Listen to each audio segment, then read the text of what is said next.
Marvel Comics has altered the deal. Pray they don't alter it any further.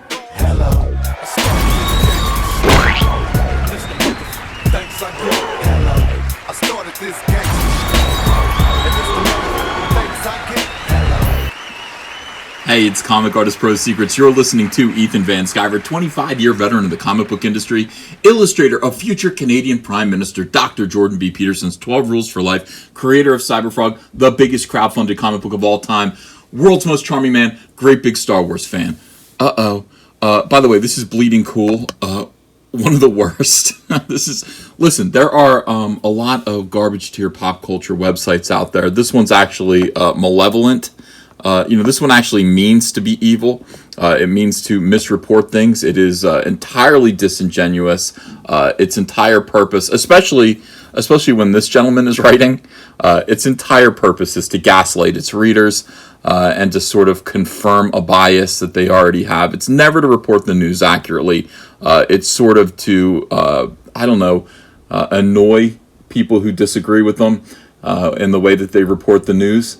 And protect the people who do agree with them. So Marvel Comics cancels all of Star Wars Shadow of Vader by Chuck Wendig. Chuck Wendig. All right, so let's read this. Before we get into, I've already done videos about this. Chuck Wendig has complained about how much I talk about this, but this is news.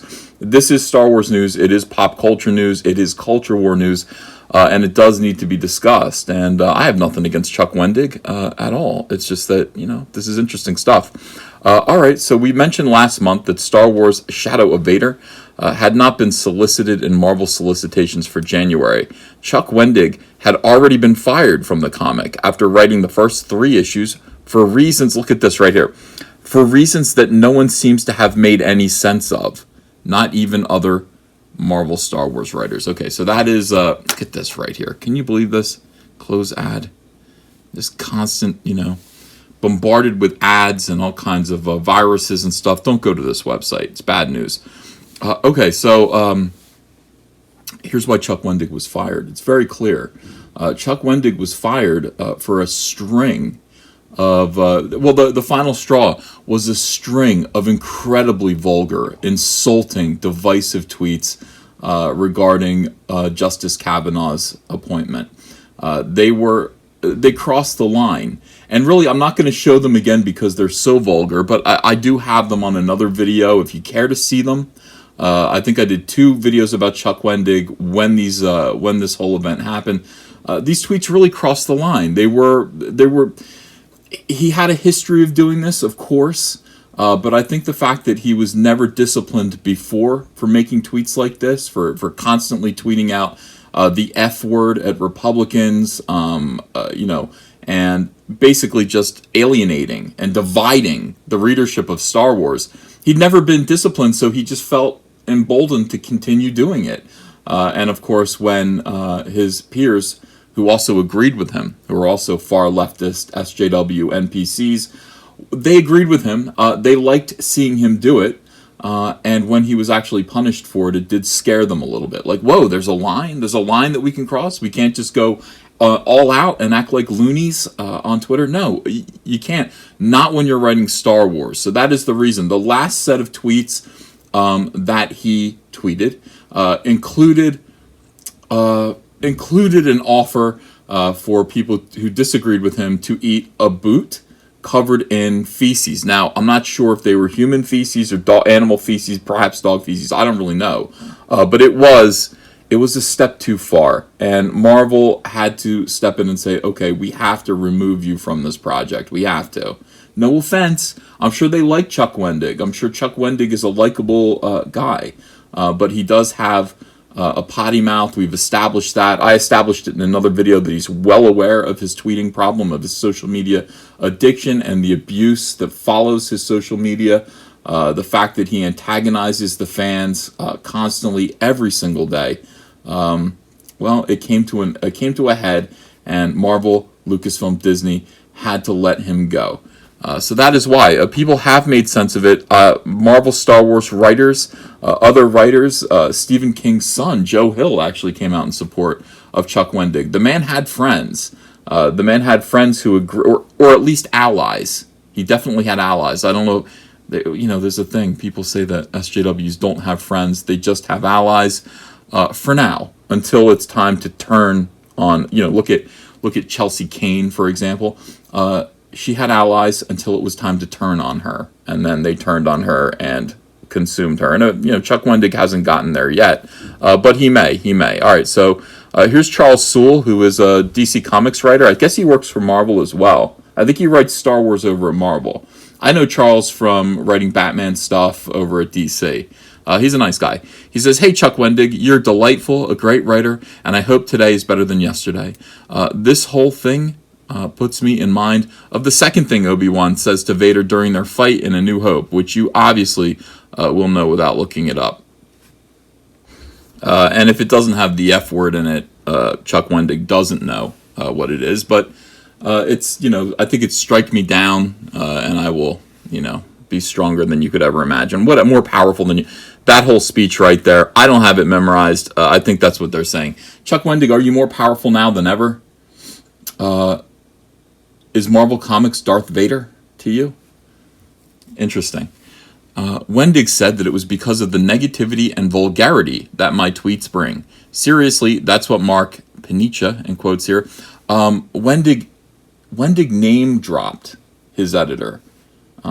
There's only one real reason to do that. The reason to do that is to invite harassment from the fans. It's to invite harassment. This was uncalled for. And here, actually he just said Mark, so one could do research and find out that it was Mark Panicia. Rich Johnson goes ahead and fills in the blank and then puts it in bold. Okay, so this is who, if you want to blame someone, if you want to cause trouble, if you want to, attack someone over a Marvel, Rich Johnson is saying that's the person to attack. We, of course, want to thank this guy for actually sticking up for the fans and defending decency. I mean, so it was too much politics, too much vulgarity, too much negativity on my part. Again, this was an interesting quote from Wendig, because this first sentence here, negativity and vulgarity that my tweets bring, is accusatory. It actually blames the fans. It blames people who are responding to his tweets. Like, he hasn't done anything wrong. It's just that when he tweets truth, justice, and righteousness, I guess, it attracts negativity and vulgarity. That's weird. That's odd. But right here, this is the truth. It was too much politics, too much vulgarity, too much negativity on my part. That is more likely what Marvel editorial said to him.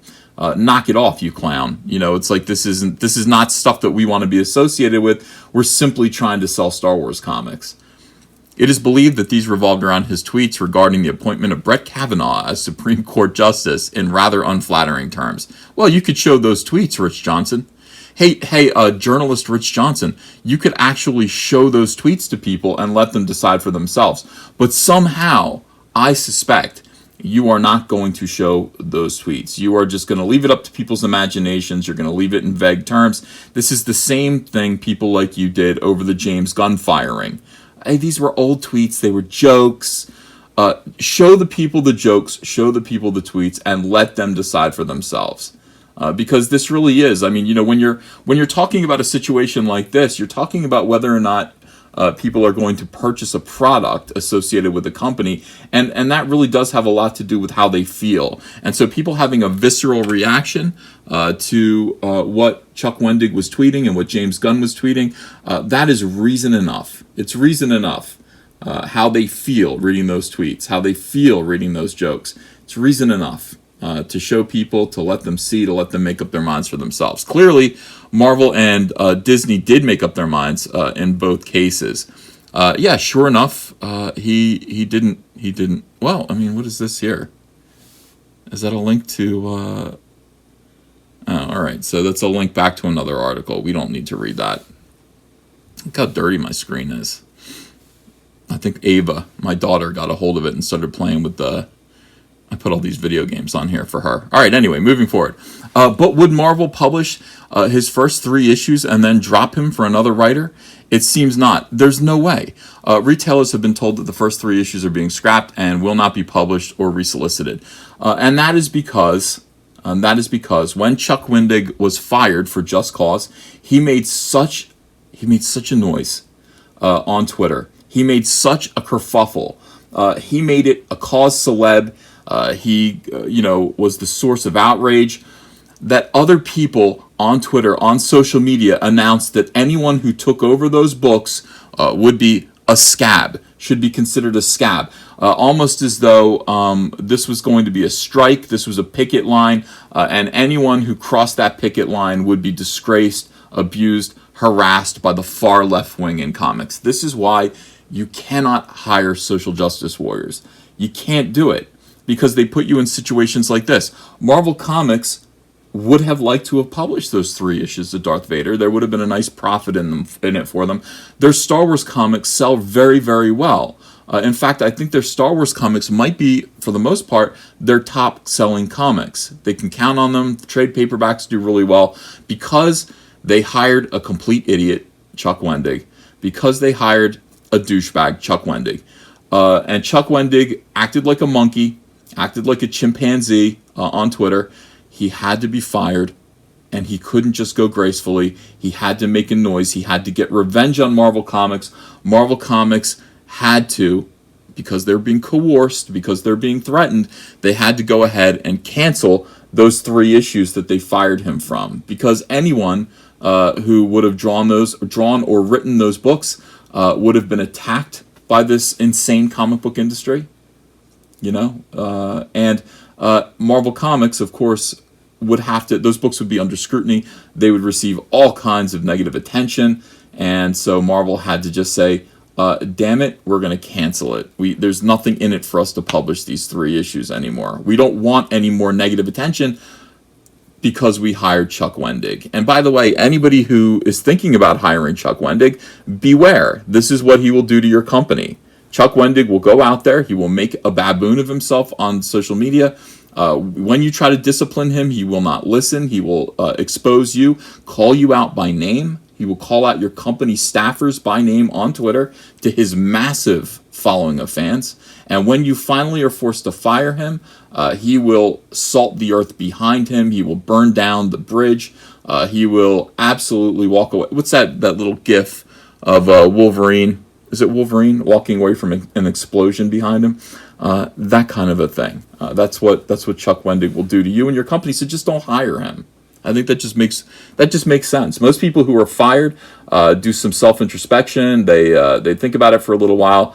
For the most part, in a case like this, you've got to hold the company blameless. You were endangering them.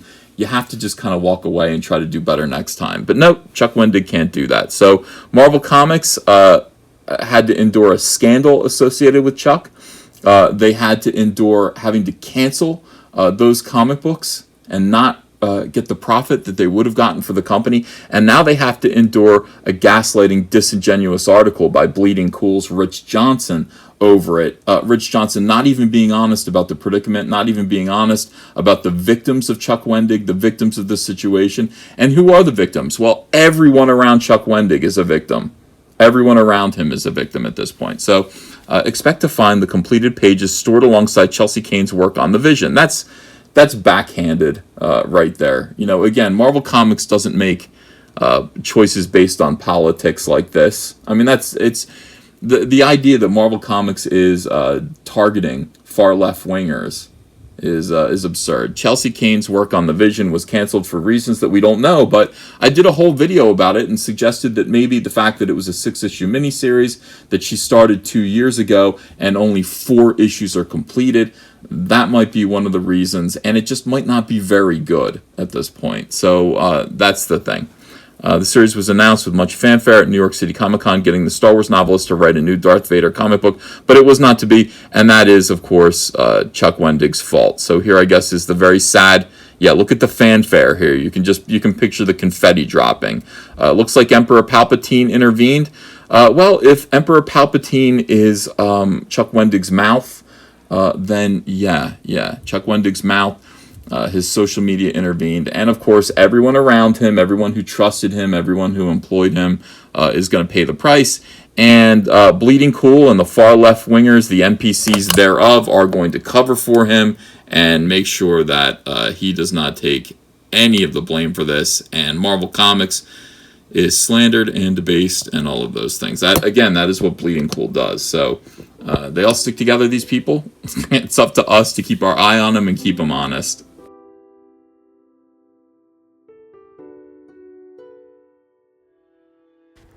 Hey, want to follow me on Twitter? Okay, cool. I'm at Ethan Van Sciver. Talk to you there. Show your friends you support independent comics while showing the world who you back in the fight against the swarm with the brand new Cyberfrog t-shirt from Crypto Fashion and Comic Artist Pro Secret. Sizes come in small to 5XL, and take your choice of colors between navy blue, white, and black. And if you haven't yet, go ahead and order the Fandom Menace, Go Get Daddy's Belt, Tico, and Soilo t-shirts as well. Link is below in the description. You're going to look great. People love these shirts. They fit wonderfully. Thank you very much. If you enjoyed this video and want to become part of this community, subscribe to this channel by clicking the Laughing Man face logo right on your screen. Ring the bell for notifications as well. You'll never miss a live chat. And stay tuned, another video by Comic Artist Pro Secrets is coming right up.